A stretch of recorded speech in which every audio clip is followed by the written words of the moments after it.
Assalamualaikum warahmatullahi wabarakatuh.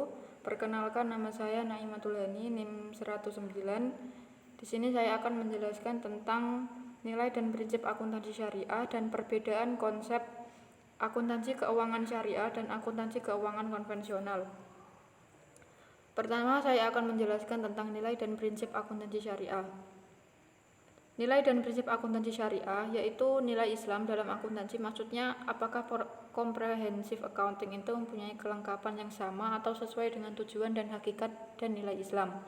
Nilai Islam dalam konteks ini dimaksudkan sebagai tata nilai yang antara lain bersifat keadilan, pertanggungjawaban, dan kebenaran dalam pencatatan.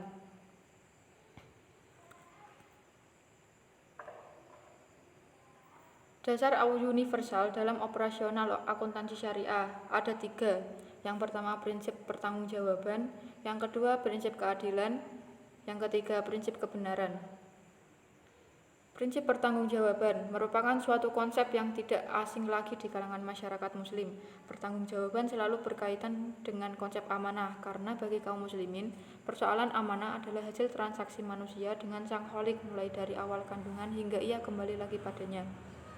Sebab Allah SWT menciptakan manusia sebagai khalifah di muka bumi, dan inti dari kekhalifahan itu adalah menjalankan atau menunaikan amanah.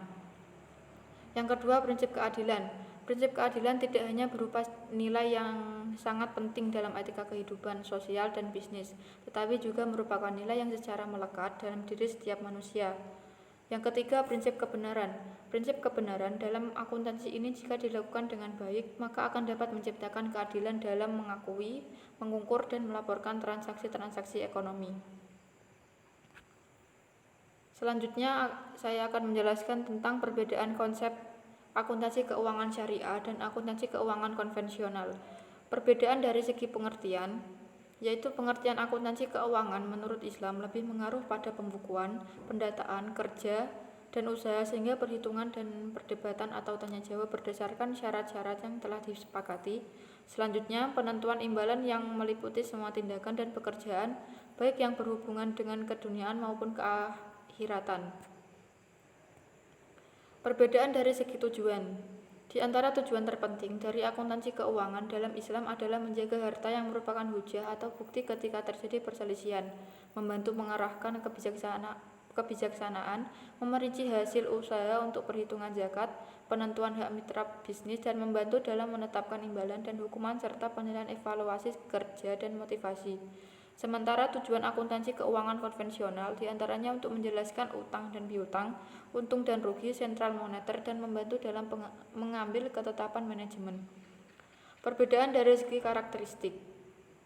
Akuntansi dalam Islam berdasarkan nilai-nilai akidah dan akhlak. Oleh sebab itu, tugas seorang akuntan adalah memberikan data-data dalam membantu orang-orang yang bersangkutan tentang hubungan kesatuan ekonomi dengan kaidah-kaidah dan hukum-hukum syariat Islam dalam bidang muamalah. Seorang akuntan muslim selalu sadar bahwa ia bertanggung jawab di hadapan Allah tentang pekerjaannya. Ia tidak boleh menuruti keinginan pemilik modal atau pemilik proyek jika ada langkah-langkah penyelewengan dari hukum Allah dan memutarbalikkan fakta atau data yang akurat. Aspek-aspek ini tidak didapati dalam konsep akuntansi konvensional. Sekian penjelasan dari saya, kurang lebihnya mohon maaf. Wassalamualaikum warahmatullahi wabarakatuh.